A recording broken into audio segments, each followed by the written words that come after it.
This year, on the country's most unforgiving home renovation show, we've got the nation's lousiest amateur builders sequestered inside this wilderness lodge somewhere in the middle of northern nowhere. They're supposed to be in there happily renovating children's rooms, but last episode, cabin fever set in. You're distracting me! Get the out of here! Give me that big hammer. Oh yeah, that felt good.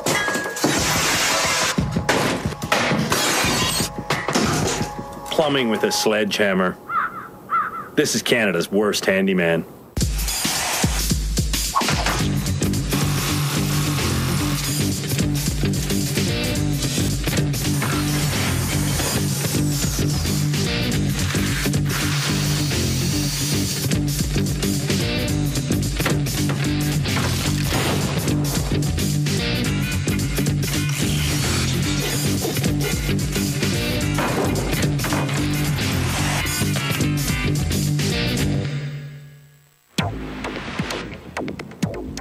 Here at the isolated wilderness lodge we've turned into our rehabilitation center, the nominees for Canada's worst handyman are being taught by two very cagey professionals. You're going to want to go in the log slowly and straight. Gail Prosser-Craig is one of the growing number of female renovators working in Ontario. When you first hit the trigger and first get into your wood, it's going to pull you a little. Gail is joined at the rehab center by our returning expert, Jeff Woodmansey, the seasoned pro. If you don't have it in your own house, it's nice to put one in. And after we're finished, you'll be able to. Every show, Jeff and Gail watch how the bad handymen interpret their instructions. At the end of each episode, there's good days at the rehab center, and then there's also days like this one. The experts help me decide which handyman is the worst. Oh. This year's nominees all seem to lack common sense. And the candidates are Johnny, a journalist from Red Deer, Alberta. Oops. Why is it doing that? Johnny was nominated as Canada's worst handyman by his wife, Darlis. Ooh. If I touch that, am I going to electrocute myself, you think? Then there's Angie, a mother of 4 from Minto, New Brunswick. Up, up. Angie was nominated by her husband, Roy. This pipe right there was leaking. I was afraid it would mold the floor, so I was chewing gum, and I took it out of my mouth and I wrapped it around the leak, and it's been there ever since, and it's probably as solid as a rock around there now. Next up is Eric, a nurse from Gatineau, Quebec. You think you're a professional, eh? No, I'm not. Eric was escorted to rehab by his buddy, Mark. You didn't use a stud finder, right? Ah, it's right there. Oh, maybe it was more over here. You got it. Okay. Yep. From Sarnia, Ontario, meet Coast Guard officer Brian M. Brian M. was nominated by his wife, Veronica. I'm an administrator, right? Yeah. I'm not a practical person. Yeah, it's just a piece of stucco off the ceiling. Yeah, I just gotta put this puzzle piece back together.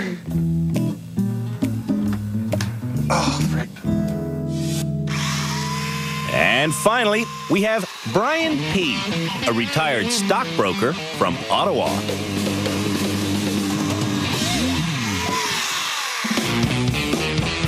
Brian P. was nominated as Canada's worst handyman by his son, Brennan. What the hell is all that? Wires. Do you know how easy it is to make a lamp? I'm here to tell you that it is dead simple. And it costs less than $10. And you can make a lamp out of anything you can get a wire through. See? So, the next challenge for Canada's worst handyman is to make a lamp out of a log. A standard lamp kit comes with instructions, but we're teaching a class anyway. So this is our power cord, okay? Shove it through your log. When the hardware is threaded over the wire, the socket base is secured in place. You want to take your screwdriver and with the set screw, tighten that. Next is the all-important electrical hookup. Take your wire strippers, strip that to expose wire. Then bend the wires around the socket's connector screws. One wire on one screw, one wire on the other screw. Tighten the screw so it can't move. When the lampshade holder is in place, it's just a matter of screwing in a light bulb. That's how you make a lamp. Let the drilling begin! Go, baby, go! Brian M. gets through his log quickly. Oh. Angie. There you go, and I pull her back and forth. I know. Yeah. Perfect. Also achieves penetration. But Brian P. is off to a shaky start. Bollocks to that, man. When Eric gets through lengthways, he then drills in from the side so the base of his lamp won't have to rest on the working wire. It's going a lot faster and a lot easier than I thought. It's not going fast for Johnny. At all. After a minute and a half, he's only gone 1/4 of an inch. Smoking. Johnny switches to a more slender drill, which should bore a hole quickly, if he would just apply some pressure.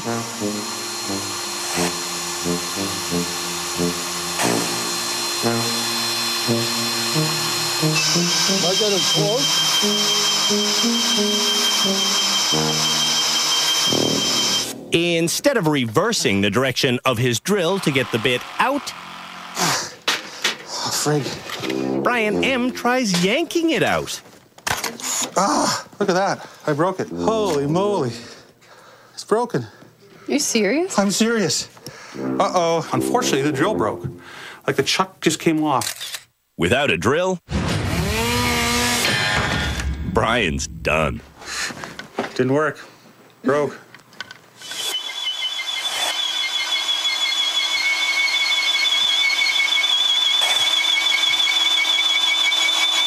When Johnny finally finishes drilling, Hey, you're through.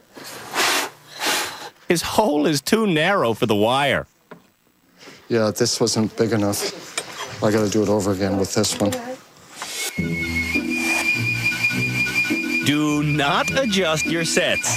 That's actually the sound of Johnny's limp drilling.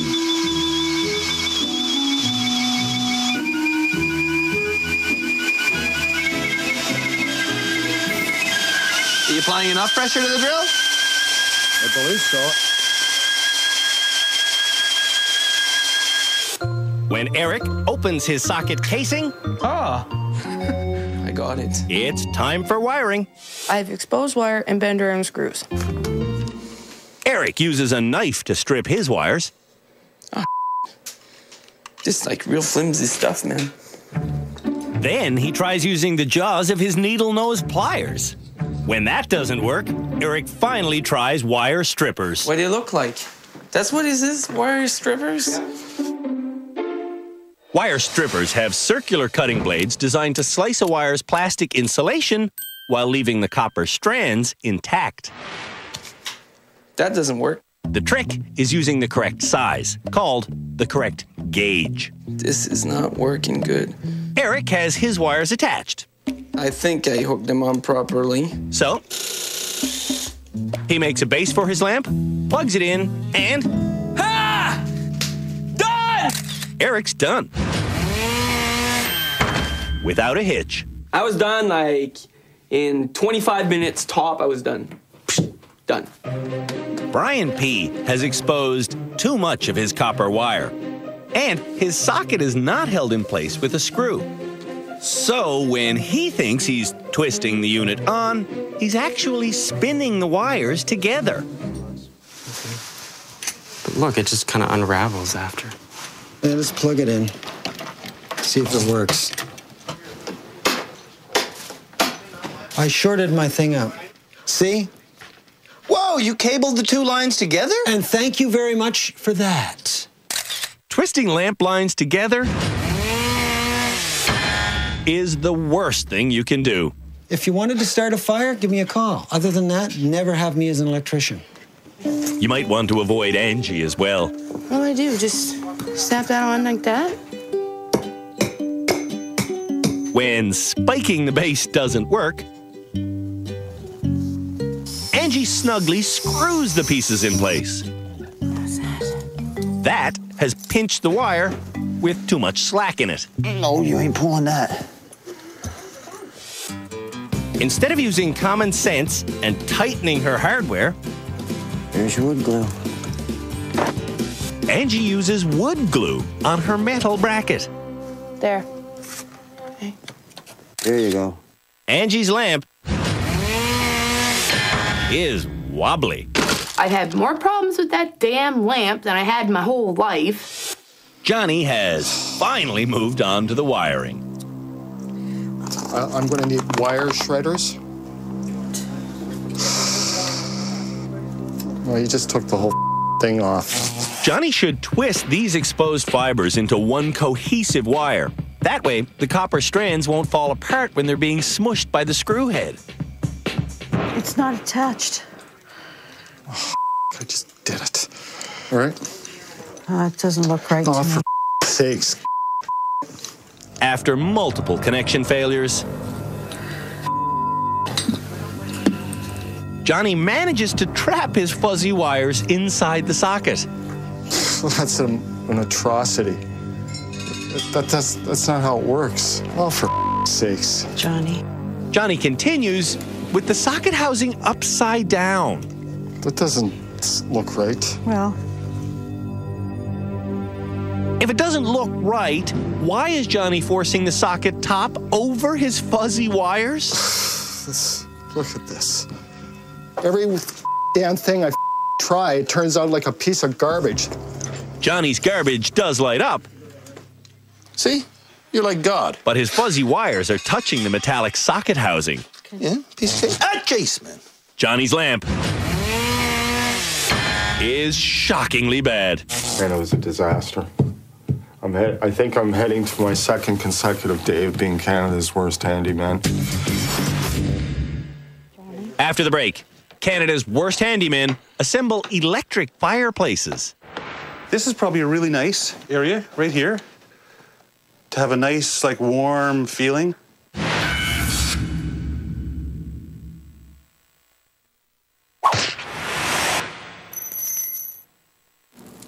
For thousands of years, human beings have been trying to contain fire in peculiar ways. And the pursuit has evolved to this: the electric fireplace. Not so hot in the woods, but you can burn the box. Building an electric fireplace is the next challenge for Canada's worst handyman. The fireplace comes with a heater that is already fully wired. According to the instructions, assembly is basic. This is going to be a nightmare. Hopefully this has words. This is going to be the first time in our life we follow instructions, okay?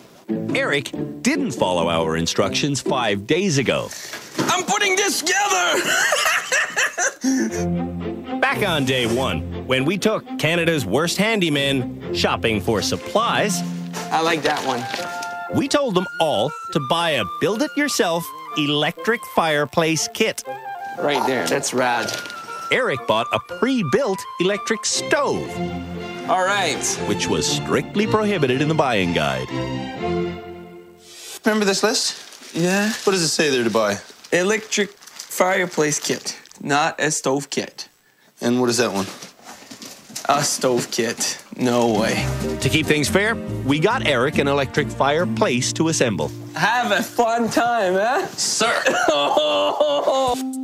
This electric fireplace burns 1,500 watts of power every hour.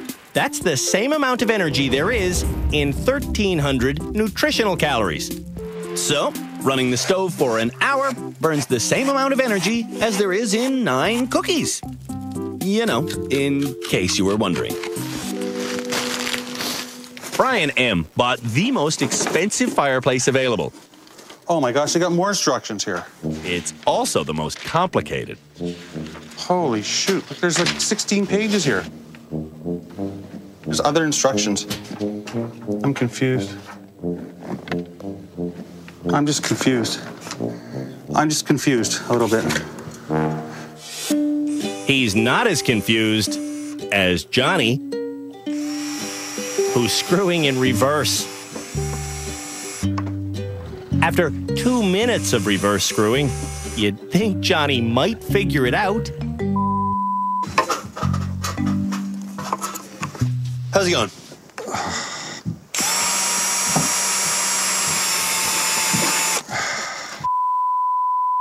Are you doing any of the steps backwards? No. No? Okay. Johnny goes from reverse The same thing happened. to upside down. They're not lining up. Okay. So it's a matter of trying to exercise common sense here. That's all we have to rely on. This is probably the common sense stuff. Do you know some people are born without common sense? Do you know that? So when you say to people, do you have common sense? Actually, oh, honest to God, it's proven some people do not have common sense. Honestly, my sister went to school with a girl who was diagnosed with having, honest to God, no common sense. Ready? Yep. Common sense says Angie's fireplace should sit on the floor. All I asked you is how high up the wall should I mount wherever it? you want. I'll mount it up there. Okay, do it then. Angie finishes first, but she skipped a few steps. There's a few little brackets she left out, but I didn't say nothing. In the downstairs room, Ain't doing too bad, man. Right on. Yeah, I think this is one thing that you might just pass. Eric has his fireplace built and put in place. And that's heat coming out of there, sir, I'd say. Eric's done in 45 minutes. Hell no, I'm not Canada's worst handyman. Brian P. has been relying on his son That's it. throughout this challenge. You're better at this than me. So we're done? I haven't a clue. The fireplace is operational, That looks really good. but Brian P. didn't build it. You make it happen for him, Brennan? Yeah, he did make it happen. Brian M. is looking for his instructions. Oh, there goes my pants. Just ripped the back of them, so I got to hold my pants. Woohoo! Brian's problems are more than just fashion related. I'm having difficulty with these instructions, Veronica. Do you have any advice for me? It's on an angle. This, what do you mean it's on an angle? Well, just come look and you'll see. Oh, frick. Brian's pants are done, but his fireplace isn't. I'm not Canada's worst handyman, but I'm getting close to it. I feel like I'm getting worse. Johnny still can't get a snug fit. Oh, I'm beginning to see why this thing's upside down. It's upside down. Johnny's time has run out again. My problem of being too slow remains. After the break, dimmer switches get installed. That's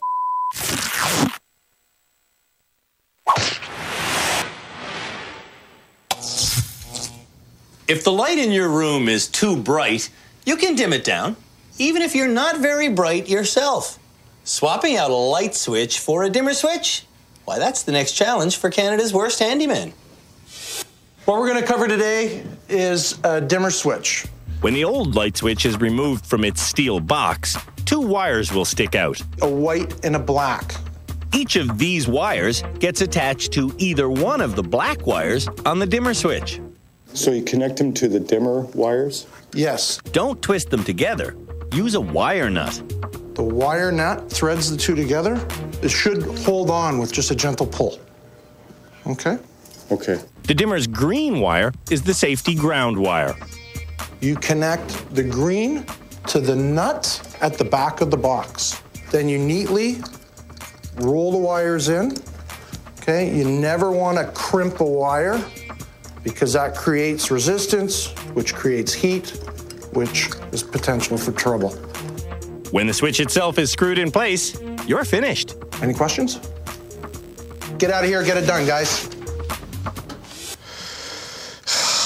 You know, I know how to do this. I listened really carefully. Journalist Johnny should ace this because of his notes. Let me just think here. Please don't say anything for a sec, okay? I gotta think here. Note-taking and thinking is what I do for a living. I've done it for 30 years. So, you know, like, I mean, that's one advantage I have perhaps over the other participants because that's what I do. Which is the top? Just a sec, Darlis, please. I'm trying to concentrate here. This is where I'm confused. Where do I gotta hook. You put them together and you twist them together. Then you stick both of them into the moret. A wire nut has a threaded copper interior. Johnny's twisted wires are now too fat to fit. The ground wire on Eric's new control is attached to his box, so he connects one dimmer wire to one light wire. Then the other dimmer wire is connected to the other light wire. And that's it. There you go. Done. Prove it. Et voila! This skill has romantic potential. The kids are having supper with you and the wife? No, it's just you and the wife. Brian M. remembers you're not supposed to twist the wires. Exactly. I want to marry them together.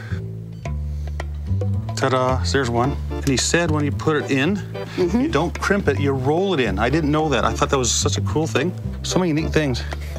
Look at that. Yeah, ooh. In just 12 minutes, Brian M.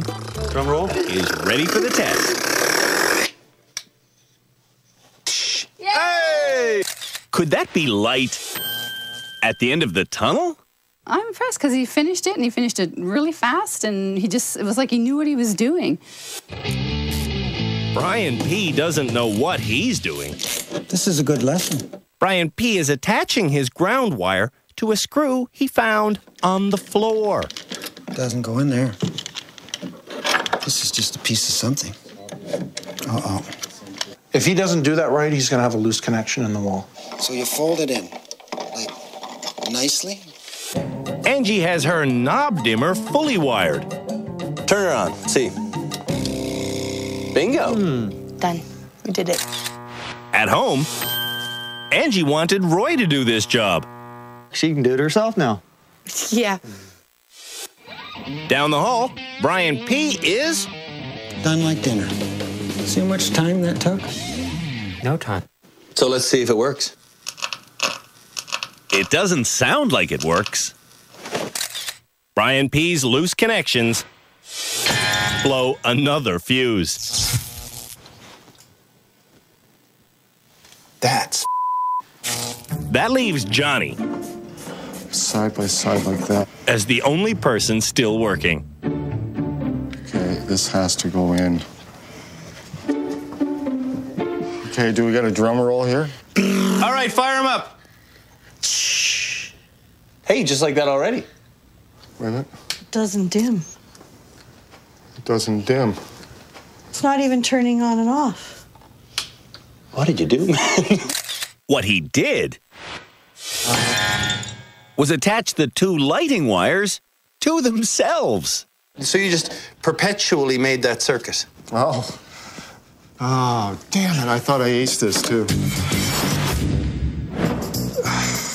After the break, toilets get installed. Yeah, it's good. Oh, what the?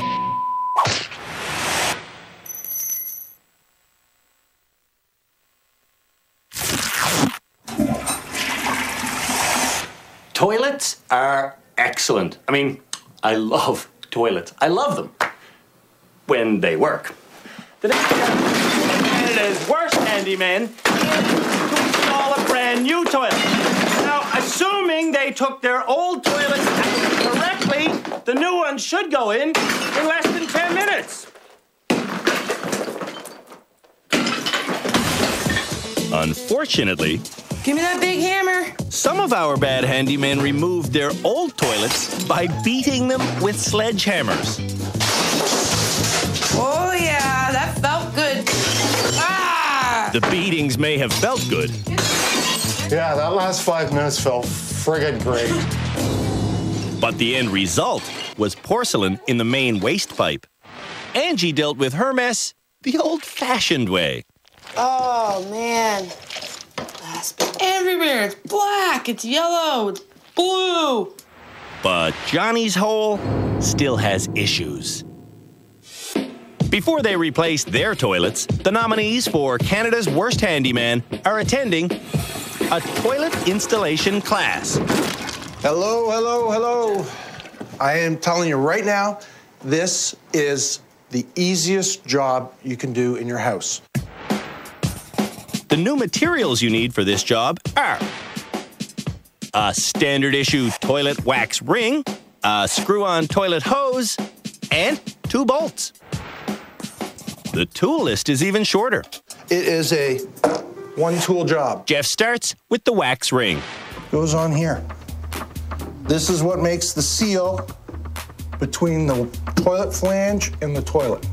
The flange is the plastic piece at the top of the waste pipe. It's also where the bolts go. They go into the slots. Next step, take your toilet, line up your bolts. When the base is securely bolted down, the tank screws in place, and then the double-ended hose screws in place. Connect that to the water source, and then that gets connected to the inlet. Open the valve, the water goes in, test for a flush. It shouldn't take you more than 15 minutes. Johnny starts by staring at the porcelain in his waste pipe. I need something to get that out of there, and I'm not sure what. What do you need? I don't know. Well, something that I can go in there and pull it out. Something with a little clamp that's thin. Like, what do you need? I don't know what something with a little clamp is. I don't know the name of it. Something that I can go in there and grab. Do you want a needle nose pair of pliers? No, something longer. Do you want a rubber glove? My hand won't fit in there. Well, maybe. Actually, it might. Yeah, well. You're just like a long needle nose something on a clamp.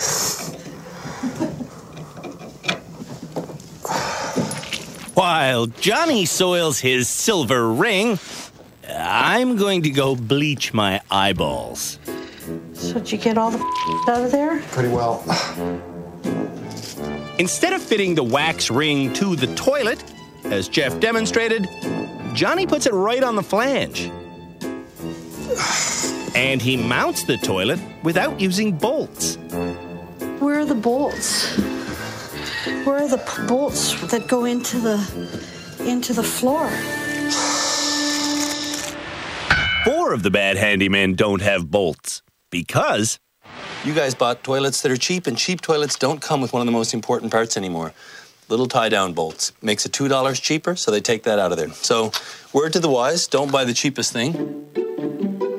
With bolts, Angie's toilet goes on perfectly. That's pretty solid. Mm-hmm. Now it's time to hook up the tank. You like that? And the water line. Ready? Installing a toilet really is easy. If I can do it, anybody can do it. Honest to God. 4 feet. When Eric gets his subfloor straightened out, he preps his toilet. That wax ring goes right here, right? Then forces it in place. All right. Eric used to believe that plumbing was beyond him. Okay, go. Now? Actually, I think I'm good enough. Look. Eric's toilet job could be your toilet job. Anybody out there? I'll come over to your house. I'll install that toilet for free. I'll take 15 minutes. Just buy it. At his home in Sarnia, Brian M. should install a new toilet. In order to make sure that number 2 goes down, we just have a spare bucket here. Down she goes. Guaranteed to flush every time. What's the issue with your toilet? It's getting old. Your toilet doesn't flush, right? It flushes, but it doesn't have enough power to go all the way down. It flushes, but not with enough power, not enough water, jet to pull everything down. So to me, that means it doesn't flush. Yeah. Yeah. If it doesn't flush completely, that means it doesn't flush. Yeah, that doesn't flush. It doesn't flush. Right. This is not news to Veronica. You love hearing him say this, don't you? Because he denies it at home, doesn't he? Oh, yeah. She works. So this is ready to go? I'm not too sure. What's left to do? Pray. Flush that thing. Yay! With success here, will Brian M. replace his home toilet? I can do it. But You're going to do it. Because you're doing it. I don't know. Brian P. has a cracked flange that he's trying to salvage with a new cover. But he's making a classic mistake. There's nothing underneath this. The floor was underneath it until Brian P. drilled the floor away with a bit that's bigger than his screws. Right here? Mm-hmm. So, Brian drills some smaller holes, and he does manage to screw the flange cover very permanently in place. Very permanently. Want some more? No. It's gonna look crazy. It does look crazy. Why don't I do this? It's just a friggin' mess now. Brian gets his toilet on sort of tightly. There, it's getting tighter now. But his toilet tank Tighten it on. Goes on too tight. Yeah, it's good. Oh, what the Brian's tank is cracked. And he doesn't care. It's a damn nice toilet. And I'm going home. As per usual, Johnny is perplexed. I don't understand what we're doing here. Okay. Eventually, Johnny sets the toilet in place. I should sit on it. Johnny's tank needs to be secured with two simple nuts. But Darlis wonders when the plumbing will happen. I honestly don't know. I don't know. I'm not going to worry about it right now. I just want to get this tank done. It's the moment of truth. Yay! Woohoo! Johnny's pride is overflowing. Wow. Right on. I installed my first toilet. That's a hell of a thing.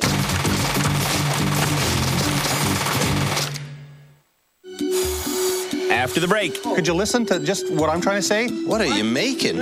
It's this episode's unbelievable group challenge. I just can't believe this.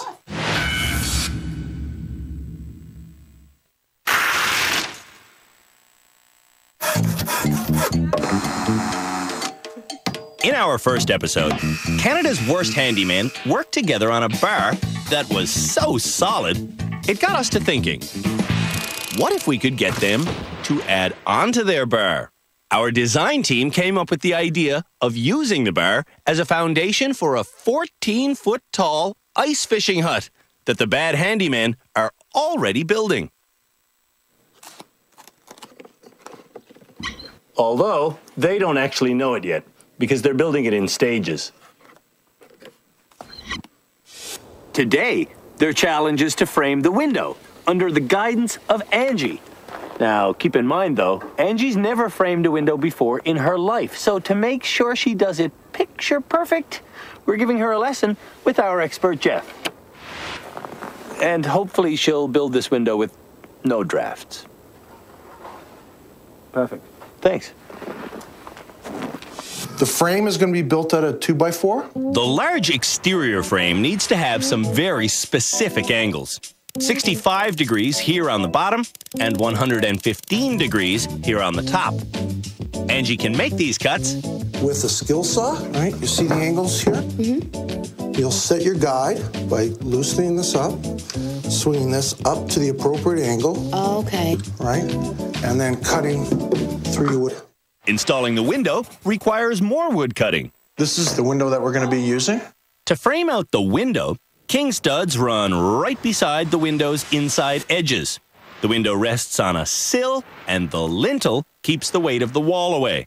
Then, it's just a matter of putting studs every 16 inches. Okay, I pretty much got it, Jeff. Angie starts by explaining just the big exterior frame. 65-degree angle here. This is our frame. 65, 65, 8 feet long, 46 inches on the top. I think he should do the measuring. He should do the cutting. You do that put-togetherness, and me and Johnny will do the hammering or the screwing. Pretty much straight away. This is not 65 degrees, Eric. There's mass confusion. No, Brian, what are you doing? You want 115 at the top? Right. No. This is the bottom, man. No. This is the bottom. We measured the bottom. Because we have to be exact on this, guys. No, we don't. We can get a chisel and whack it off. Just yesterday, Johnny was taught how to cut exact angles on the chop saw.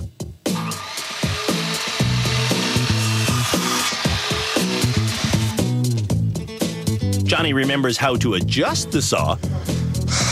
Okay.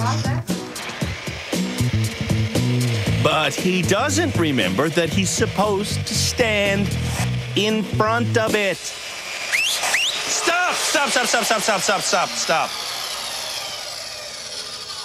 That brought me running. See how this is designed for your thumb and your finger? Yep.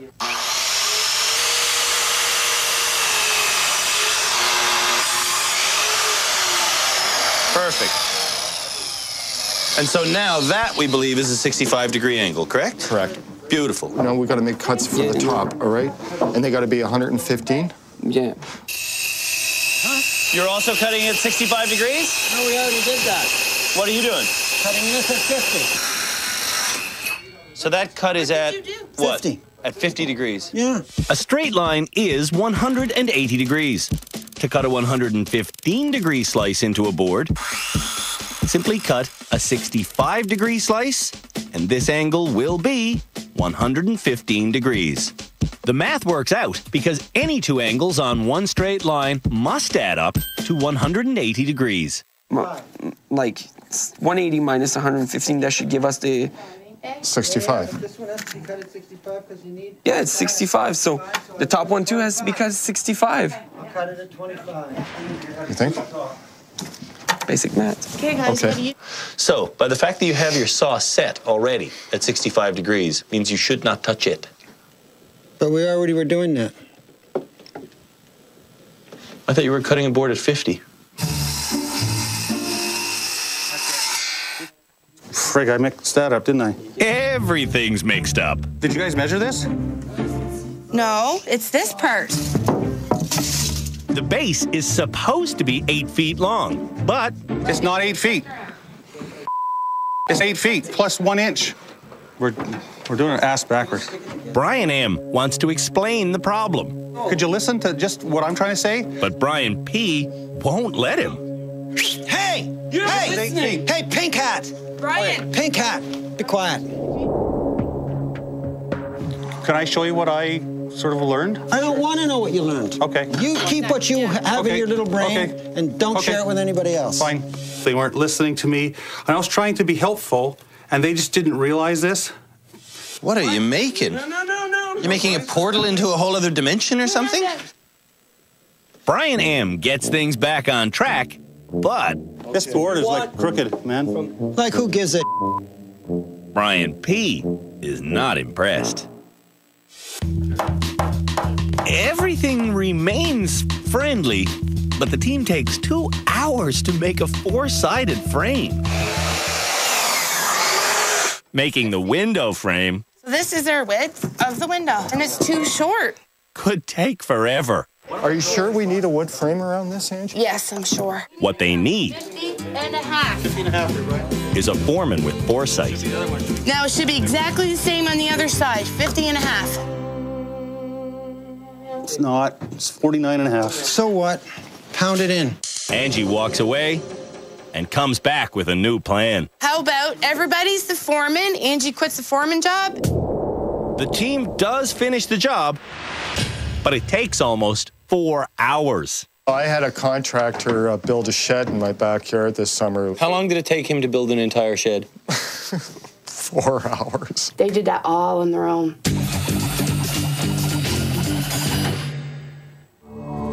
After the break, we choose this episode's worst handyman.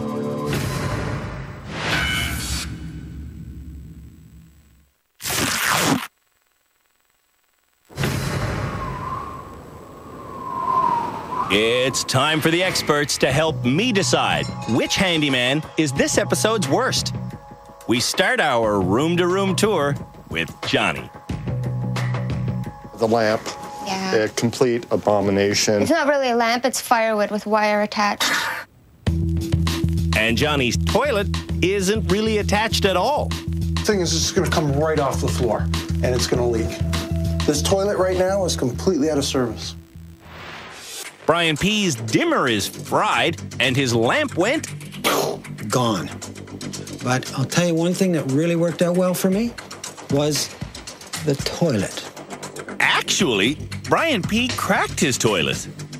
Yes, it's dripping like a tap. In Angie's room, The lamp didn't go so hot. it could actually get too hot. The cord here is kind of clamped in, which is going to create just an overload of power. It'll heat up. The power will run up here and kind of like hit like a dam? Yeah. Really? Yes. And group challenge? Brian M could have formed the group challenge. And he definitely had the angle equations figured out. We would go in and look at the toilet if there's a problem. Is there one? I don't think so. My wife is very happy. Downstairs, Eric's lamp is... This is a little wobbly, but it works. So I like the lamp. His toilet is too wobbly to like. Yeah, it is. So the toilet is loose. Worst this episode is... Angie. Because of this? Because of this solely. She was nominated as a foreman and completely abandoned her job. She quit. Exactly. I don't agree with Angie at all. I think that she was put into a situation with some difficult people to work with. You have to look down the hall, and I take it right to Brian P's room. Toilet leaks. There is no lamp at all. And he continues to show no, real skills in the group challenge. Angie was where she failed. Do you buy it, Jeff? I'm sorry, but I'm not going to budge on this. It's Brian P, hands down. With a perfectly flushing toilet, Brian M is not this episode's worst. You, sir, are our most improved handyman. Cool. Well done. Thank you, sir. A working toilet goes a long way. The golden hard hat means Brian M will lead next episode's group challenge. And now for the worst. In this case, our experts fought, and it seemed like a dead heat for a while. And it was between Brian P and Angie. Who is the worst, really? There can be only one worst.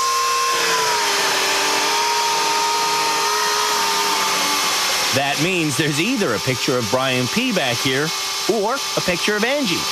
But, in fact, it's Brangie. Brangie, come forward, please, and take your picture off this wall. I'm not hanging my head in shame. When Brangie's image is hung. Whoops. I hit myself. All right. Thanks, everybody. Brian P keeps hammering. For homework today, we have a common sense test. Obviously, none of these square pegs will fit in any of these round holes. But will Brangie realize that? Find something that fits snugly into a hole. Well, that didn't work at all. Like I say, it's a common sense test. My turn again? Yeah, absolutely. Okay, it don't fit either one of these. And it's not fitting in there at all. You want to bet? Whoops. Whoops. Some people are not born with any common sense. It's going through. Common sense is common sense is something you get walking down the street. You can pick that up. Some people may find that offensive. No. Somebody with common sense won't get a joke about common sense.